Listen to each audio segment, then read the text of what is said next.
In front of our house there is a big tree. నా ఇంటి ముందు ఒక పెద్ద చెట్టు ఉండేది. I took old X-ray films from my uncle's clinic and made them a bora like this and comfortably sit on the tree and started singing gospel songs. Uncle వాళ్ళ clinic లో x ray ఫిలింలు ఉంటే వాటిని చుట్టి బోరలాగా చేసి ఇంటి ముందునే చెట్టు ఎక్కి అక్కడ కూర్చుని సువార్త పాటలు పాడేవాడిని. As you sing, the film vibrates, microphone లాగా ఎంతో శబ్దం వస్తుంది. అది పాడుతూ ఉంటే బోర అది వైబ్రేట్ అయ్యి ఎంతో శబ్దం వస్తుంది. In that area everybody was hearing my singing. ఆ ప్రాంతంలో అందరూ నా పాటలు విన్నారు. People gather around me. అందరూ నా చుట్టూ వచ్చేవారు. I was like a monkey sitting. కోతిలాగా పైన చెట్టు మీద కూర్చుని పాడేవాడిని, singing. పాడుతూ ఉండేవాడిని. And everybody gather around me. అందరూ నా చుట్టూ వచ్చేవారు. What has happened this? ఏమైంది వీడికి? Then I was singing. అప్పుడు నేను పాడుతూ ఉండేవాడిని. One of the songs that I was singing. నేను పాడే ఒక పాట ఏంటంటే, మరణము వచ్చును మరణము వచ్చును లోకము ముగియున్ మానవులకు కృపాకాలము దాటిపోను. ఈ పాట పాడేవాడిని. Like that so many other gospel songs. ఇంకా అట్లా ఎన్నో పాటలు పాడేవాడిని. And after I get exhausted I get down from the tree. అలసిపోయిన తర్వాత చెట్టు దిగేవాడిని. Then some of them are follow me to my house. కొంతమంది నా వెనకాల ఇంట్లోకి వచ్చేవారు. ఏంట్రా నువ్వు పాడింది? అరే ఏంట్రా నువ్వు పాడింది? Then I used to explain why I am singing that. ఎందుకు ఈ పాటలు పాడేవాడినో వాళ్ళకి చెప్పేవాడిని. So what I am saying is, ఏం చెప్తున్నానంటే, if you are really born again, నువ్వు నిజంగా తిరిగి జన్మించి ఉంటే, I am not expecting you to climb the tree and sing like నువ్వు this. చెట్టు ఎక్కి ఈ రకంగా పాడాలని చెప్పట్లేదు కానీ, But there would be an urge in your heart to tell others the joy that you have. నీవు పొందినటువంటి సంతోషాన్ని ఇతరులతో పంచుకునేటువంటి ఆ యొక్క ఆశ నీలో ఉంటుంది. If a villager, నువ్వు గ్రామస్తుడు అయితే, and a villager invited by President of India, ఒక గ్రామస్తుడిని రాష్ట్రపతి గారు ఆహ్వానించారు. And he is at his dining table, ఆయన డైనింగ్ టేబుల్ దగ్గర enjoying the palatial comforts. ఈ యొక్క రాజ్భవన్ యొక్క భోగాలు అనుభవిస్తూ, he had a wonderful time with the President of India. భారత రాష్ట్రపతి తోటి ఎంతో అద్భుతమైన సమయాన్ని కలిగి ఉన్నాడు. పిచ్చోడైపోతున్నాడు. How? ఎలాగో? When he comes out of the Rashtrapati Bhavan, Rashtrapati Bhavan నుంచి బయటకు వచ్చాడు. anybody who would meet him on the way, దారిలో కలిసే ఏ వ్యక్తి అయినా సరే, hey, do you know from where I am coming? నువ్వు ఎక్కడి నుంచి వస్తున్నాను తెలుసా నీకు? Hey, President of India, Rashtrapati Bhavan నుంచి వస్తున్నాను. breakfast with him. ఆయనతో కలిసి భోజనం చేశాను నేను. Because that joy that he had removes all elements of sin and shame. ఎందుకంటే తనలో ఉన్నటువంటి ఆ సంతోషము, ఆనందము ఈ పాపానికి సంబంధించినటువంటి సిగ్గు నుంచి దూరం చేస్తుంది. If you are born again, నువ్వు ఒకవేళ తిరిగి జన్మిస్తే యేసు ప్రభువు యొక్క నామం తీసుకోవడానికి నువ్వు సిగ్గుపడవు. He bore shame openly on the cross of Calvary for you. Calvary శిలువ మీద బాహాటంగా అందరి ముందు అవమానాన్ని నీ కొరకు భరించాడు. Now you should take his name. ఇప్పుడు ఆయన పేరు నీ నోటితో ఒప్పుకోవాలి. And these are the things that we ask at the time after he has said I was born again. నేను తిరిగి జన్మించాను అని అంటే ఈ విషయాలను అడుగుతాం మనుషులు. Now we should know why you have to take baptism. ఎందుకు బాప్తిసం తీసుకోవాలో కూడా నువ్వు తెలుసుకోవాలి. How can you answer your people? నీ మనుషులకి ఎలా ఇంతగా జవాబు చెప్తావు? Matthew's Gospel, మత్తయి సువార్త chapter 3, 3వ అధ్యాయము verse 15. 15వ వచనం. Kindly brothers చదువుతారు వినండి దయచేసి చూడండి. మత్తయి సువార్త 3వ అధ్యాయము 15వ వచనం. Especially those who are taking baptism. బాప్తిసం తీసుకునే వాళ్ళకి దయచేసి ఈ వచనం తెరిచి చదవండి. యేసు ఇప్పటికి కానిము నీతి యావత్తు ఈలాగు నెరవేర్చుట మనకు తగి ఉన్నదని అతనికి ఉత్తరం ఇచ్చెను కనుక అతడు అలాగు కానిచ్చెను.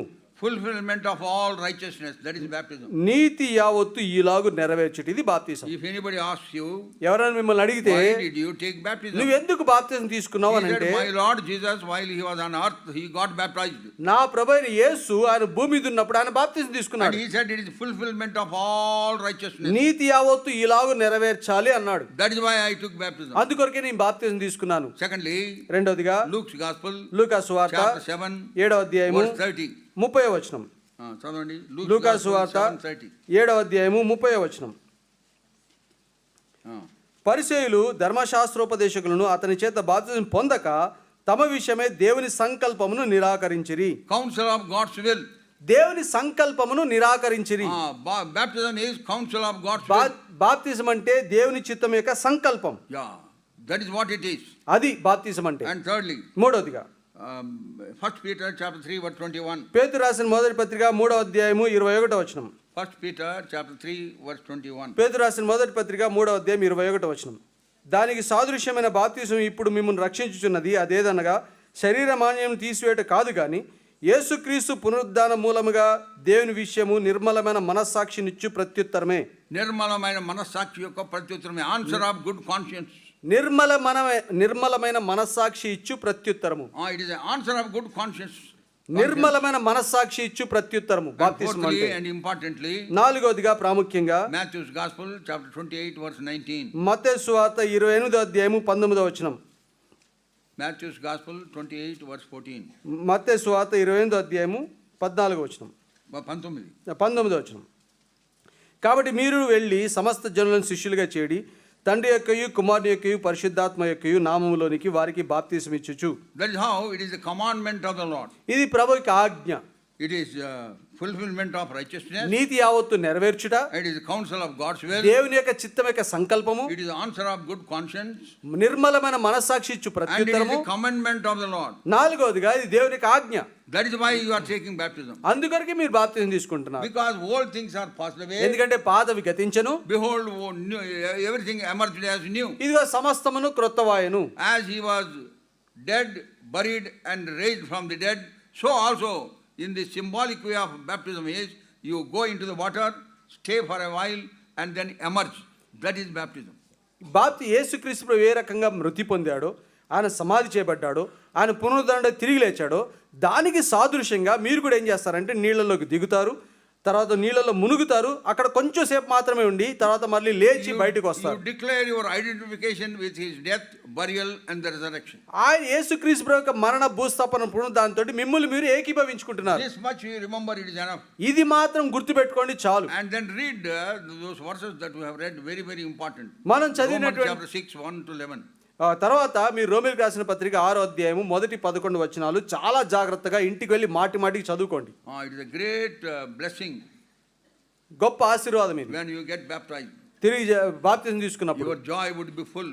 మీ సంతోషం అధికమవుతుంది, And that పరిపూర్ణమవుతుంది. begins real Christian life. నిజమైనటువంటి క్రైస్తవ జీవితాన్ని జీవించడానికి And అది you continue to సహాయపడుతుంది. fulfill Acts chapter 2, verse 42. ఆ అపోస్తల కార్యములు 2వ అధ్యాయం 42వ వచనాన్ని మీ జీవితాల్లో ఎడతెగకుండా దాంట్లో కొనసాగుతూ ఉండాలి. చదవండి. Continue. మత్తయి సువార్త They continued steadfastly in apostles' doctrine, fellowship, breaking of bread, and in prayer. వీరు అపోస్తల బోధ యందును సహవాసమందును రొట్టె విరుచుట యందును ప్రార్థన చేటు యందును ఎడతెగక యుండిరి. వీరు ఎవరు వాళ్ళు? The previous verse, 3,000 souls were saved. అక్కడ ముందు వచనాల్లో ఇంచుమించు 3,000 మంది రక్షణ పొందారు. సో వాళ్ళు ఇది చేసినారంట. వాళ్ళు ఈ పని చేశారు. Now since you are also born again and baptized, ఇప్పుడు మీరు కూడా తిరిగి జన్మించి బాప్తిసం తీసుకున్నారు you should కాబట్టి also take the footsteps of those believers at that time. ఆ రోజుల్లో విశ్వాసులు దేంట్లో అయితే కొనసాగారో అదే విషయాల్లో నేను కూడా కొనసాగాలి. Read the word of God more and more. ఎక్కువగా దేవుని వాక్యాన్ని చదవాలి. And have desire to meet fellow believers more and more. తోటి విశ్వాసుల్ని కలుసుకునే ఆశ నీలో ఉండాలి. And then also take part in the table of the Lord according to the word of God. ప్రభు యొక్క బల్లలో దేవుని వాక్యానుసారంగా పాలు పొందాలి. And also be in prayer. ప్రార్థనతో కొనసాగాలి. The very first testimony declared concerning Apostle Paul is prayer.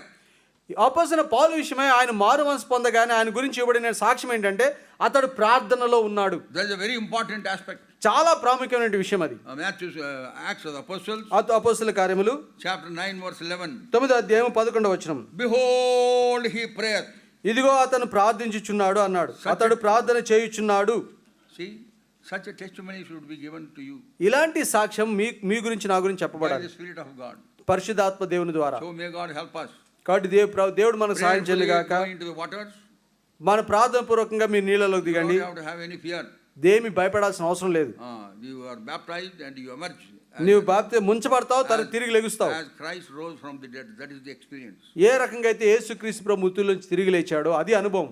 పాతవి గతించెను. All old things have been buried. పాతవన్నీ కూడా సమాధి చేయబడతాయి. Now you emerge as a new person. ఇప్పుడు నూతన వ్యక్తిగా నువ్వు బయటికి వస్తావు. And 6:4 says, then you walk in the newness of life. ఈ రోమిలకు రాసిన పత్రిక 6వ అధ్యాయం 4వ వచనం ప్రకారము యేసు ప్రభు యొక్క నూతన జీవాన్ని అనుసరించి జీవిస్తాం. May God bless this word. దేవుడి మాటలు దీవించును గాక.